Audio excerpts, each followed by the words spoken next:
Seigneur, merci pour la joie que nous avons de nous rassembler aujourd'hui en ton nom et de pouvoir t'élever ces cantiques, ces louanges, ces paroles, ces prières, Seigneur. Maintenant, dans ta parole, puisses-tu être adoré et célébré parmi nous.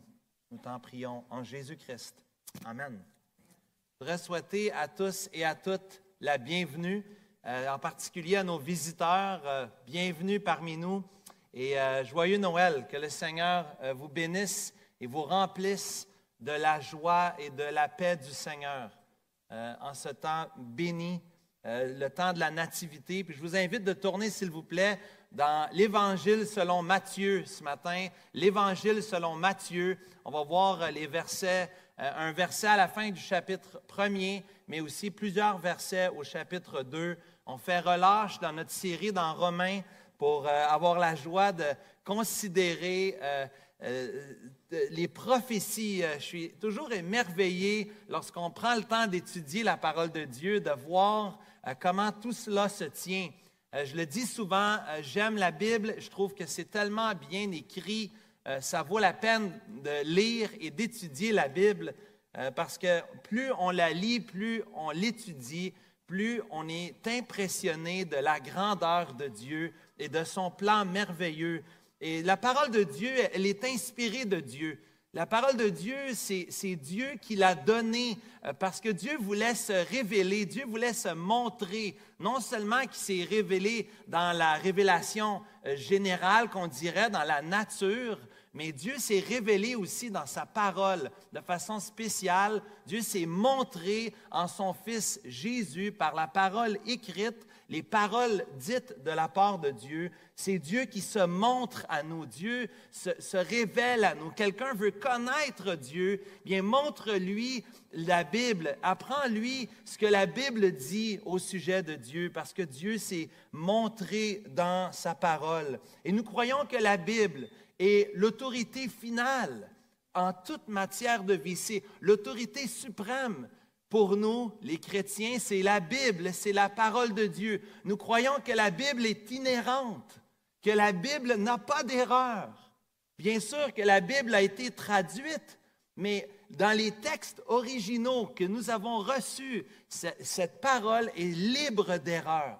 Il y a pas de, on ne peut pas dire que la pensée de Dieu, que Dieu se serait trompé lorsque Dieu aurait inspiré sa parole au travers des différents auteurs. 66 livres, une quarantaine d'auteurs différents sur une période de 1500 ans.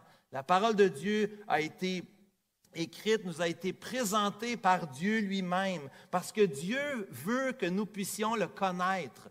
Dieu veut aujourd'hui que tu le connaisses personnellement. Dieu n'est pas le Dieu qui ne s'intéresse pas à la création. Ce n'est pas vrai de penser que Dieu est loin, que Dieu il laisse les choses aller, que le monde dans lequel nous vivons, un monde brisé, un monde déchu, un monde de péché, on ouvre la télévision, on regarde les nouvelles, c'est mauvaise nouvelle après mauvaise nouvelle. Et on dit, Dieu, il est où là-dedans? Mais Dieu, là, il aime sa création, il aime sa créature. Dieu s'intéresse. Dieu est un Dieu d'amour. Le temps de la nativité de Noël est un rappel de l'amour de Dieu pour sa création. Dieu est entré dans ce monde. Et Dieu nous a donné sa parole pour qu'on puisse le connaître. Ancien, Nouveau Testament. Oui, l'Ancien Testament, c'est bon. On étudie, on enseigne, on prêche l'Ancien Testament. On est dans une série présentement dans l'Ecclésiaste avec Daniel Thornton qui enseigne à peu près une fois par mois. On passe au travers de l'Ecclésiaste, un livre de sagesse dans l'Ancien Testament parce qu'on croit que la parole de Dieu, chaque verset, chaque mot de la parole de Dieu doit être prêché, enseigné, expliqué, compris et appliqué dans notre vie de chacun d'entre nous. Chers amis, aujourd'hui, la parole de Dieu est un livre unique. La parole de Dieu a été inspirée par Dieu, inspirée par l'Esprit de Dieu. Il y a des auteurs humains, oui, une quarantaine, mais il y a aussi le Saint-Esprit qui est derrière tout cela et qui a inspiré, qui a soufflé, qui a donné les paroles à ceux qui ont écrit, tout en respectant les auteurs eux-mêmes, qui ils sont, d'où ils viennent, leur histoire. Dieu, dans son plan merveilleux, nous donne une parole qui est vraiment pour nous, non seulement notre autorité, mais aussi, nous croyons que la Bible, elle est notre base pour l'unité dans l'Église. L'Église du Seigneur Jésus doit être unifiée au travers la parole de Dieu. Ce n'est pas juste parce qu'on aime certaines choses, on a des intérêts communs. Non, non, nous, ce qui nous unit, c'est qu'on aime Dieu, on aime sa parole. Et on veut que sa parole soit mise en pratique dans nos vies. On veut que sa parole soit expliquée parce qu'on a besoin de la comprendre. On étudie la parole de Dieu pendant des dizaines d'années. On a des chrétiens plus vieux dans l'assemblée. Vous avez le privilège de voir des têtes grises dans notre assemblée. Des gens qui, ça fait 50 ans, 60 ans, 70 ans qui sont au Seigneur Jésus et qui continuent d'étudier la Bible. On a un frère dans notre assemblée, Lorne Héron, continue d'écrire des choses. Il m'arrive avec des choses qu'il écrit, qu'il étudie après 70 ans de vie chrétienne. Bientôt 100 ans, 97 ans, notre frère bien-aimé. Je ne dis pas ça pour le glorifier. Je dis ça pour vous montrer que même à 100 ans, on peut quand même étudier la Bible et apprendre à connaître Dieu et être émerveillé par le Seigneur Dieu. La parole de Dieu, cher ami, elle doit être première dans notre vie. Notre vie de famille, mon frère, ma sœur, je me parle à moi aussi. Est-ce que la parole de Dieu a la première place dans notre vie? Est-ce qu'on prend le temps de la lire et de l'étudier? « Ah, mes enfants sont petits. De toute façon, hein, ils ne comprendront pas. » C'est vrai qu'il y a certaines histoires ils ont besoin d'explications, mais juste le fait d'ouvrir la parole de Dieu.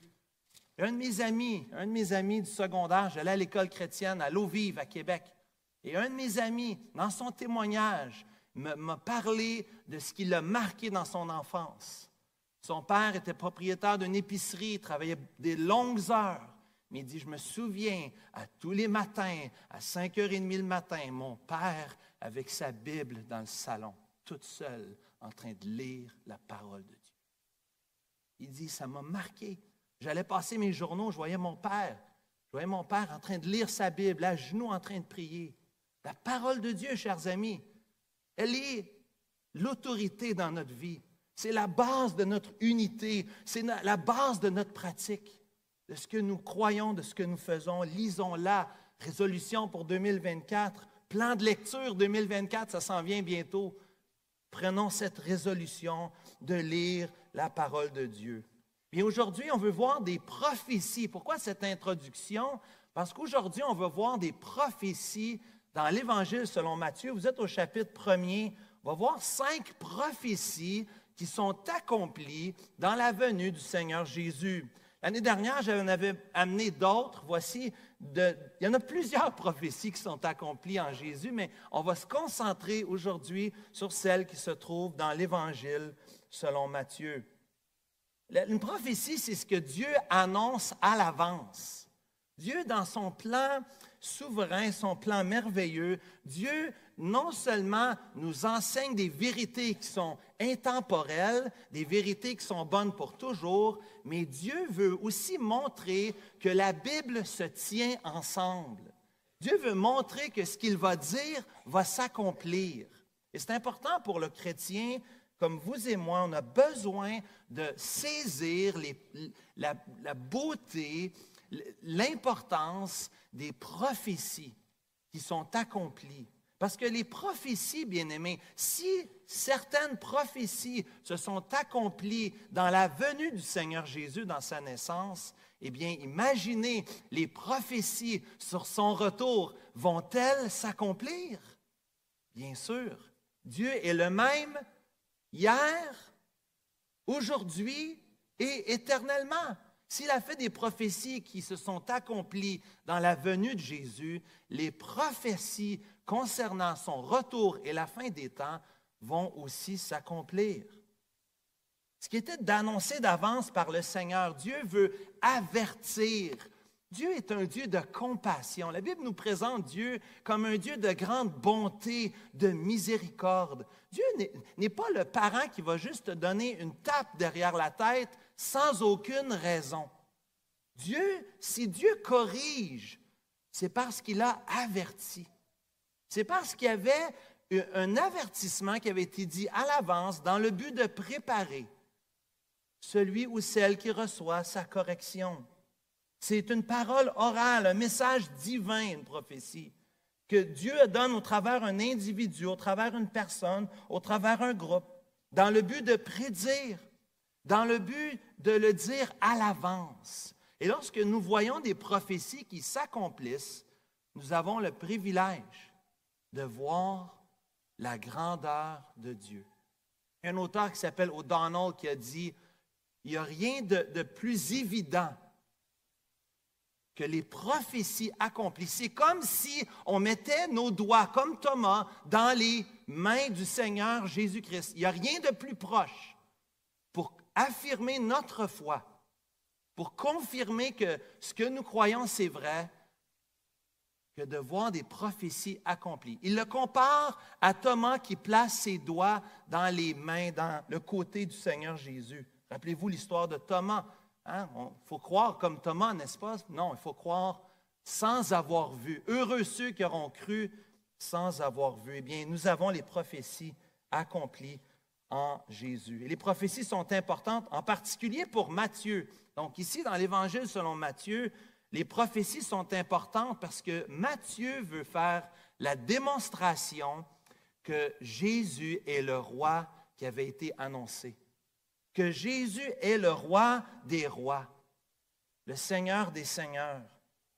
Matthieu veut démontrer d'une façon toute spéciale.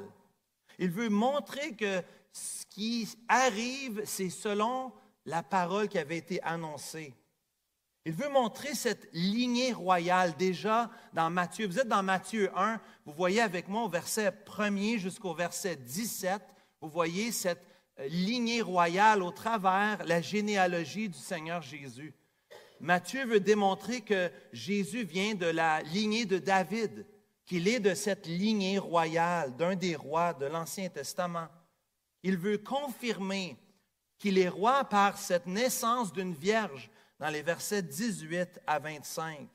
Les prophéties ici démontrent, et on va voir la première prophétie, démontre la royauté du Seigneur Jésus. Regardez avec moi dans Matthieu chapitre 1, versets 22 et 23. Matthieu chapitre 1, versets 22 et 23. Et on remarque à la fin, au verset 22, cette parole, vous le voyez aussi à l'écran, « Tout cela arriva afin que s'accomplit ce que le Seigneur avait annoncé par le prophète. » Matthieu veut montrer ici, il le fait à 4 fois, 4 des 5 prophéties, le narrateur Matthieu qui est un des 12 disciples, un des témoins oculaires de la vie, du ministère du Seigneur Jésus-Christ, le narrateur veut que tu vois l'accomplissement prophétique. Luc démontre des prophéties accomplies aussi, après avoir fait des recherches exactes. Mais Matthieu, témoin oculaire, le dit d'une façon spéciale. Luc ne dit pas cela.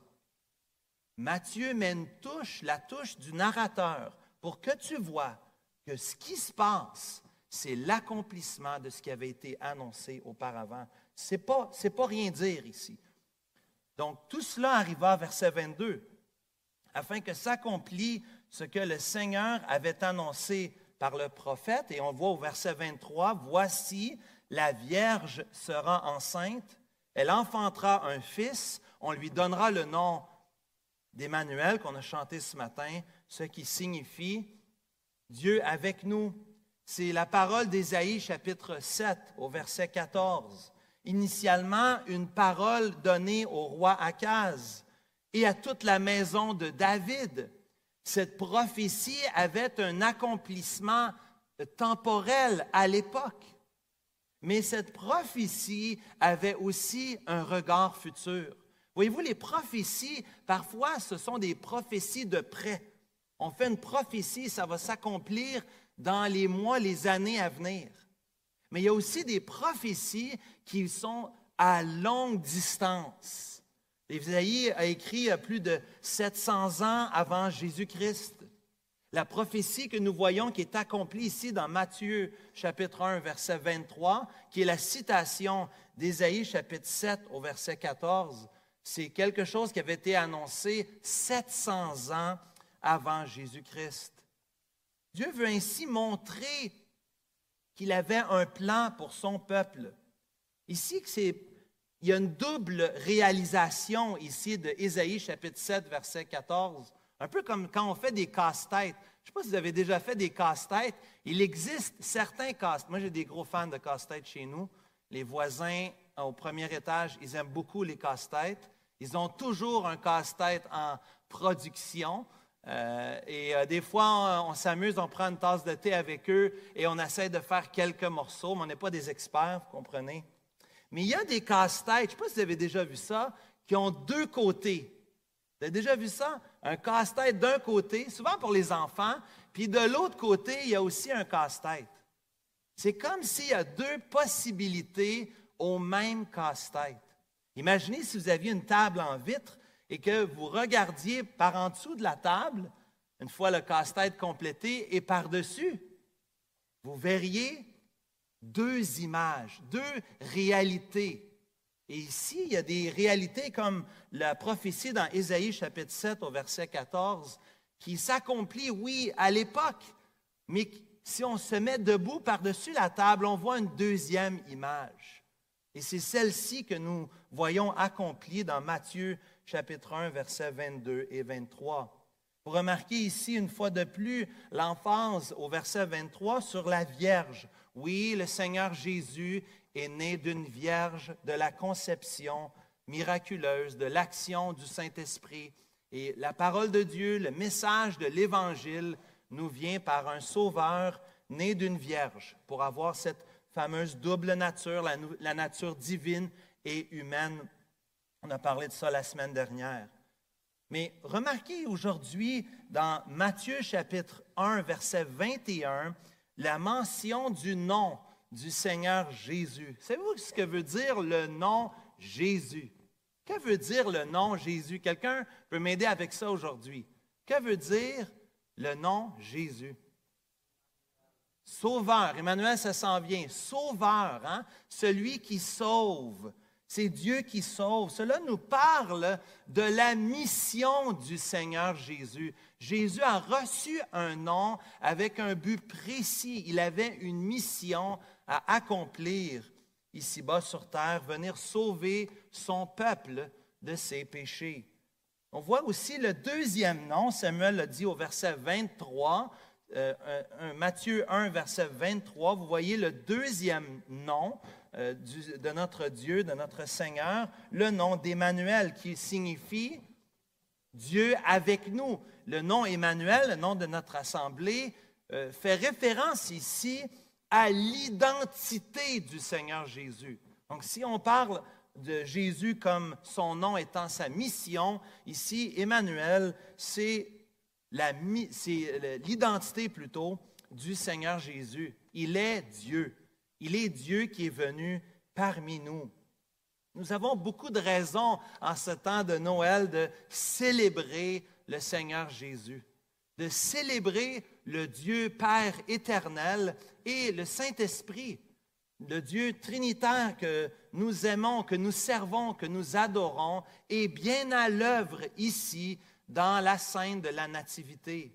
Non seulement que le Seigneur Jésus, il est question de lui, de sa venue, mais c'est le Père qui a envoyé son Fils et c'est le Saint-Esprit qui a permis, par les auteurs, par l'inspiration de la parole de Dieu, que nous puissions avoir la parole de Dieu dans nos mains aujourd'hui. Prenez le temps en famille aujourd'hui, 24 décembre 2023, pour célébrer le Dieu trinitaire. Nous croyons dans un Dieu trinitaire, Père, Fils et Saint-Esprit. Deuxième prophétie. Regardons au verset 5 et 6 du chapitre 2, s'il vous plaît. Matthieu 2, versets 5 et 6. Deuxième prophétie au sujet du Seigneur Jésus.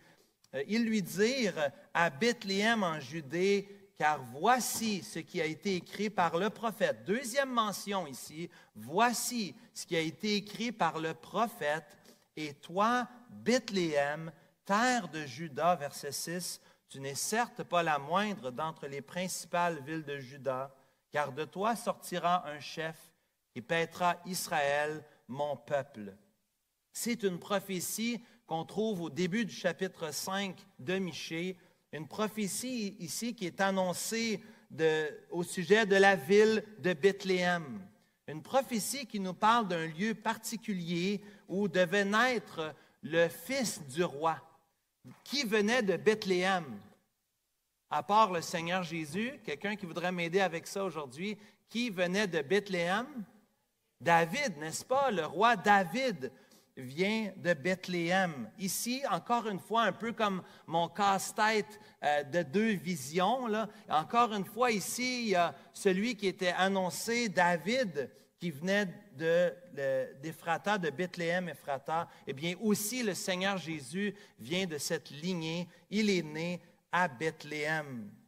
La naissance à Bethléem est une grande bénédiction parce que cela nous rappelle ici que Dieu va envoyer un chef. Vous remarquez au verset 6, Matthieu chapitre 2, verset 6, un chef qui viendra d'Israël, un chef qui paîtra Israël. Et cela fait référence, bien sûr, au berger. David, qui était un berger dans les champs, le Seigneur Jésus de la lignée royale est aussi notre berger. On peut louer Dieu aujourd'hui qu'il a envoyé son Fils pour être notre berger, pour être notre chef. Le Seigneur Jésus n'est pas seulement notre porte-bonheur. Ce n'est pas celui qu'on va quand ça va mal. Il est notre chef, il est l'autorité dans nos vies. Il règne sur notre vie, il règne sur tout.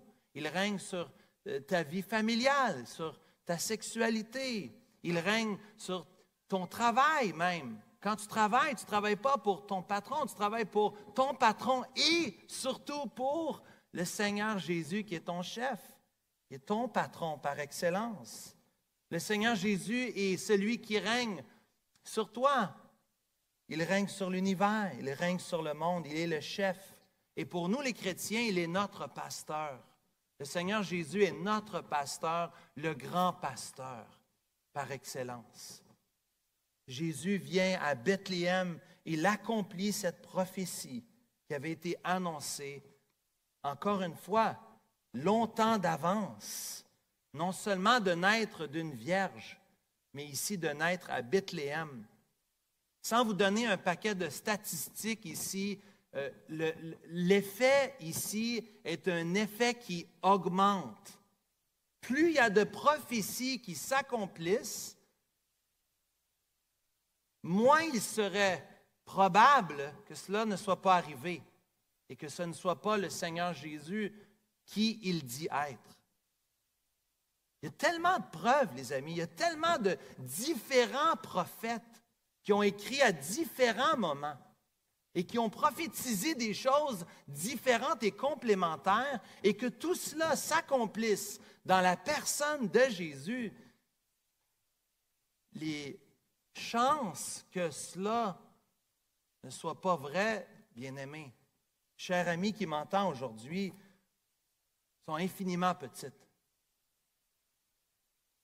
Nous avons des copies de la Bible comme aucun document dans l'histoire de l'humanité. La Bible est discréditée. La Bible est attaquée. Il est question au Québec que la Bible devienne un jour un livre haineux. On a entendu parler de ça il y a quelques semaines. Un des partis au pouvoir aimerait que ce livre soit considéré comme un livre haineux. Imaginez. Ce livre n'est pas un livre haineux. Ce livre ne fait que déclarer les paroles, les oracles du Seigneur. Et oui, la parole de Dieu a une mauvaise nouvelle. Tous ont péché. Tous ont péché. On est tous là-dedans. privés de la gloire de Dieu. Chacun d'entre nous. Mais il y a aussi une bonne nouvelle. Un sauveur nous est né. Un sauveur est venu dans le monde. Un berger. Et savez-vous ce que faisait un berger? Il prenait soin, il protégeait, il dirigeait, il pansait les blessures de ses brebis. Ce que le monde a plus besoin aujourd'hui, c'est d'un sauveur merveilleux. Quel sauveur merveilleux je possède. Il s'est sacrifié pour moi. Notre berger, notre roi, notre Seigneur, qui accomplit tant de prophéties. On est juste à la 2e.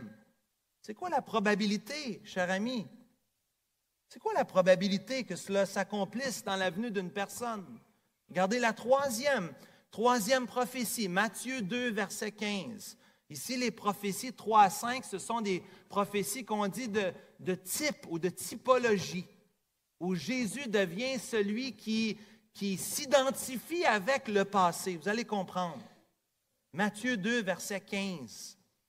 Il resta jusqu'à la mort d'Hérode, afin, 3e fois, que s'accomplit ce que le Seigneur avait annoncé par le prophète. J'espère que tu vois l'emphase du narrateur ici. Mais la 3e fois, ce qu'il dit ici, « J'ai appelé mon fils hors d'Égypte ». Qu'est-ce qui s'est passé en Égypte quand Israël, Osée, chapitre 11, verset 1, était jeune? Je l'aimais, j'ai appelé mon fils hors d'Égypte. Pour Osée, le prophète de l'Ancien Testament, un des petits prophètes.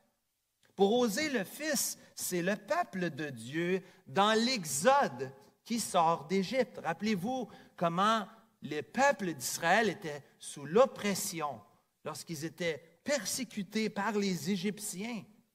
Dieu avait permis cela à cause de la rébellion du peuple de Dieu. Dieu avait permis qu'ils soient, oui, dans l'Égypte. Dieu permet des épreuves dans nos vies, pas toujours, mais des fois pour nous arrêter, pour qu'on puisse réaliser.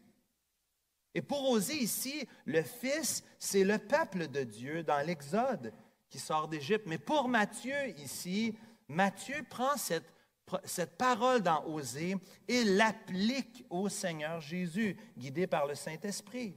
Le Fils, c'est le Seigneur Jésus. Le Fils ici, c'est celui qui amène cette fuite salvatrice, qui est le nouvel exode à l'appel de Dieu et pour le salut.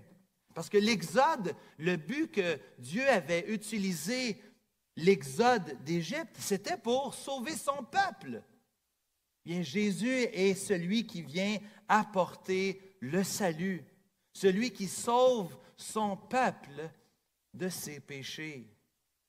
Voici ici, une fois de plus, la mention dans Matthieu chapitre 2, verset 15, d'un autre nom du Seigneur Jésus. Vous remarquez ici, d'abord, on a vu Jésus, le Sauveur, ensuite on a vu Emmanuel, ensuite on a vu le chef berger, le chef qui va paître. Mais troisièmement, ici, on voit un autre nom du Seigneur Jésus. Il est appelé Fils. Il est appelé Fils. Ce n'est pas un petit détail insignifiant. Le Fils de Dieu. Le Fils de Dieu. Parce que le Seigneur Jésus s'est fait baptiser. Qu'est-ce qu'on a entendu des cieux? Voici mon Fils bien-aimé, en qui j'ai mis toute mon affection. Parents, je m'adresse à vous, grands-parents, arrière-grands-parents qui est ici aujourd'hui. Un enfant, un fils. Est-il quelque chose de plus précieux qu'un fils ou qu'une fille? Notre enfant, l'objet de notre affection, de nos prières aussi, de notre sanctification parfois, souvent. Ce n'est pas toujours facile d'être un parent. Imaginez le Dieu de l'univers qui, dans son plan incroyable, a choisi d'envoyer son Fils, son unique, en qui il avait mis toute son affection, son bien-aimé Fils, venu dans le monde pour nous sauver. Écoutez, ce n'est pas le plan B ici de Dieu, c'est le plan A. C'est le plan depuis toute éternité. Dieu savait très bien qu'en créant l'homme et la femme, il savait très bien ce qui devait s'en venir. Les choix que Adam et Ève ont faits, mais les choix que Nicolas et, vous pouvez mettre votre nom, que vous avez faits. Dieu savait très bien qu'on s'éloignerait. Même quand ça va bien, on s'éloigne. Parce que quand ça va bien, on pense que ça vient de nous. Parce que nous, on a fait des bonnes choses, parce qu'on le mérite. On dirait qu'on écoute plus quand ça va mal, mais des fois, on n'écoute toujours pas quand ça va mal. Ça prend du temps. Dieu doit envoyer son Fils pour sauver des personnes comme vous et moi. Il envoie son Fils bien-aimé. Le Seigneur Jésus est le Fils de Dieu. Incroyable. Incroyable. Le Messie viendrait d'Égypte. Ce qui arrive dans l'Ancien Testament, le Seigneur Jésus non seulement l'accomplit, mais montre qu'il est plus grand encore. Et nous montre aussi la cohésion des Écritures, que tout cela se tient ensemble. L'unité des Écritures. Étudier la Bible, plus on l'étudie, plus on voit des connexions et des petits clins d'œil de Dieu. Voici une autre connexion, un clin d'œil de Dieu. Non seulement je vais sortir mon peuple d'Égypte, mais mon fils va sortir d'Égypte, va fuir en Égypte pour sortir, pour être délivré dans sa vie. Quatrième prophétie dans Matthieu chapitre 2 au verset 17. On est juste en train de voir les prophéties, on ne regarde pas la narration. Vous lirez ça en famille cet après-midi ou ce soir. C'est tellement approprié dans Matthieu, dans Luc, dans Jean chapitre 1er. Mais déjà dans Matthieu chapitre 2, ici, nous voyons les prophéties accomplies. Regardez au verset 17. Alors s'accomplit, même dans la méchanceté d'Hérode. Alors s'accomplit ce qui avait été annoncé par le prophète Jérémie. On a entendu des cris, verset 18, à Rama, des pleurs et de grandes lamentations. Rachel pleure ses enfants et n'a pas voulu être consolée parce qu'ils ne sont plus. Ici, cela fait référence à des circonstances tragiques dans l'Ancien Testament. Il a eu toutes sortes de meurtres. Même ceux qui lisent l'Ancien Testament sont souvent choqués par le sang, la quantité de sang et de meurtres. Mais le monde n'a pas changé. Il n'y a rien de nouveau sous le soleil. Il y a des gens qui meurent aujourd'hui. Il y a des innocents, même des enfants qui sont tués aujourd'hui.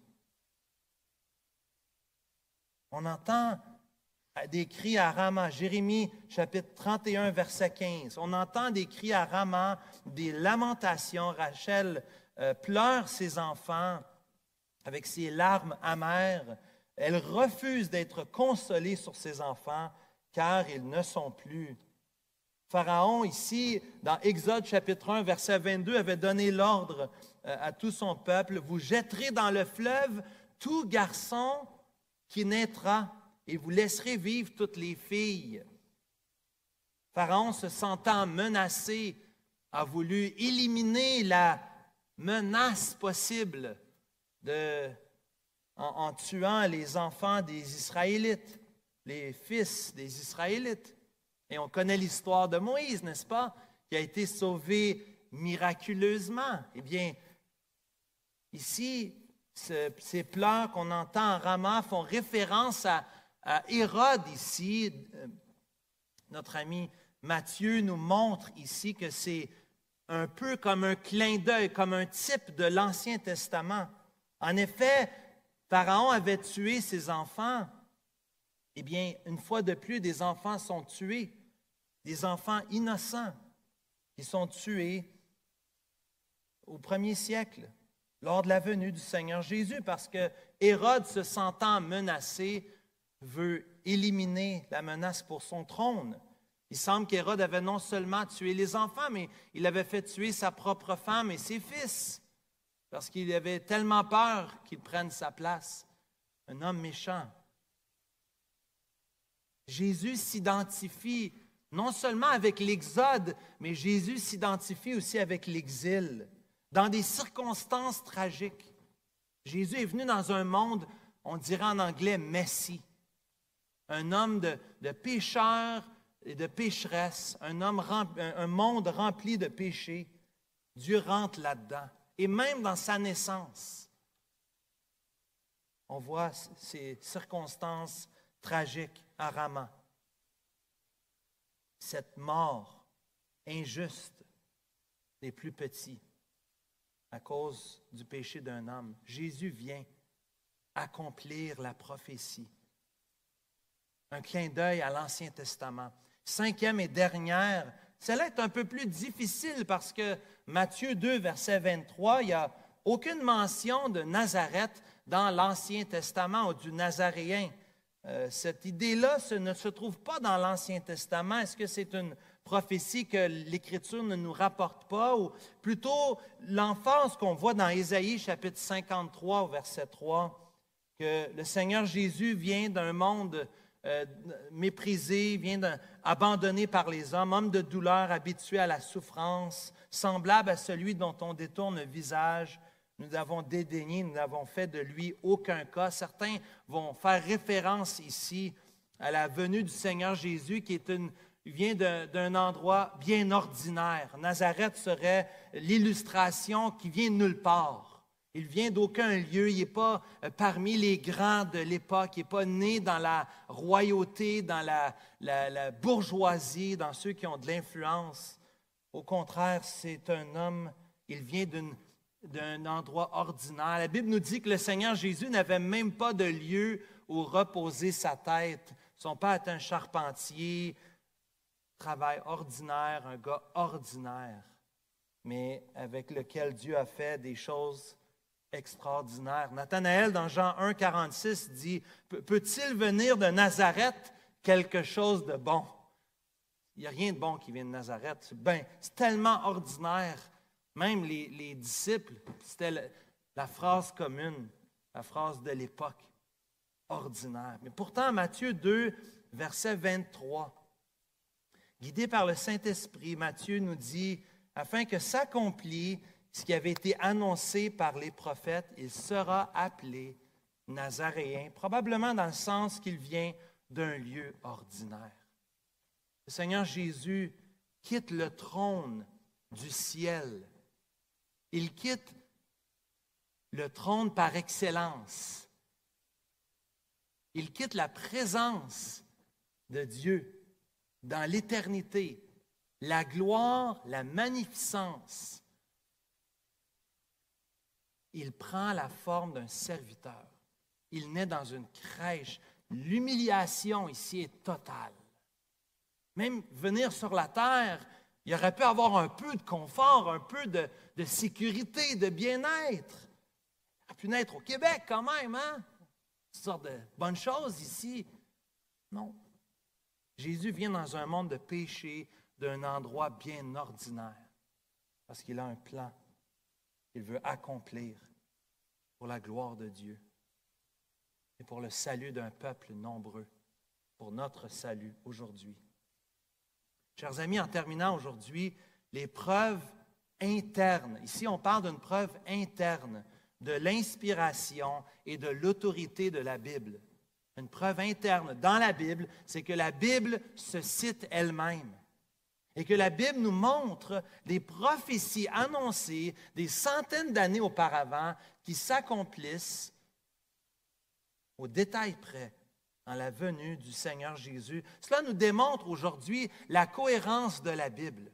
La Bible est cohérente, c'est un livre qui se tient et qui doit être étudié, qui doit être lu, qui doit être compris. Chers amis, les détails sont importants et c'est un encouragement pour toi et moi aujourd'hui, mon frère, ma sœur, de continuer de lire la Bible, de continuer de venir pour être enseigné dans la parole de Dieu. La Bible, c'est notre autorité et Dieu l'utilise dans notre vie pour nous transformer et nous aider à nous préparer à son retour. Cher ami qui m'entend aujourd'hui, peut-être que ce que j'ai dit depuis une trentaine de minutes, c'est un peu bizarre. Tu n'as jamais lu la Bible. Tu n'as jamais pris le temps. Tu viens ici parce que c'est le 24 décembre. C'est correct. Merci d'être avec nous. Mais manque pas l'opportunité aujourd'hui. On voudrait te faire un cadeau. On voudrait te donner ta propre copie de la Bible. On voudrait te la donner entre tes mains aujourd'hui. Si tu n'as pas de Bible aujourd'hui, on aimerait t'en remettre une en cadeau. Avec l'engagement de ta part de commencer à lire la Bible aujourd'hui. Commencer par l'Évangile selon Jean peut-être, ou l'Évangile selon Matthieu. On voudrait non seulement te donner une Bible, mais on voudrait t'encourager de la lire et on voudrait t'aider à la comprendre. Ça prend du temps. Ça prend du temps et ça vaut la peine. Dieu s'est montré, s'est manifesté à nous. Les prophéties que nous voyons qui sont réalisées fortifient notre foi. Nous rappellent que Dieu va accomplir sa parole. Sa parole est certaine. Ce qu'il dit, il va l'accomplir. Jésus a dit, le ciel et la terre passeront, mais mes paroles ne passeront point. Je vous ai dit en vérité, Matthieu 5, verset 18, « Tant que le ciel et la terre ne passeront point, il ne disparaîtra pas de la loi un seul iota, c'est la plus petite inscription, il ne passera pas un seul iota ou un seul trait de lettre jusqu'à ce que tout soit arrivé. » Aujourd'hui, nous pouvons faire confiance à Dieu et à sa parole et à placer non seulement notre confiance dans sa parole, mais dans le message de la parole. Nous sommes pécheurs et Jésus est venu dans ce monde pour nous sauver. Seigneur Dieu, nous nous inclinons devant toi pour terminer aujourd'hui en te remerciant pour ta parole, pour les prophéties qui ont été accomplies en ta venue. Merci Jésus. Merci d'être venu, d'avoir accompli les paroles d'Ésaïe, de Michée, de Osée, Seigneur, de Jérémie. Merci Seigneur, parce que tu dis et cela arrive. Nous nous plaçons devant toi aujourd'hui, ayant des cœurs reconnaissants d'avoir entendu ce que ta parole nous enseigne. Nous prions, Seigneur, que tu nous aides à lire ta parole, parce que c'est toi, le Dieu éternel et souverain, qui agit selon ton plan depuis toujours.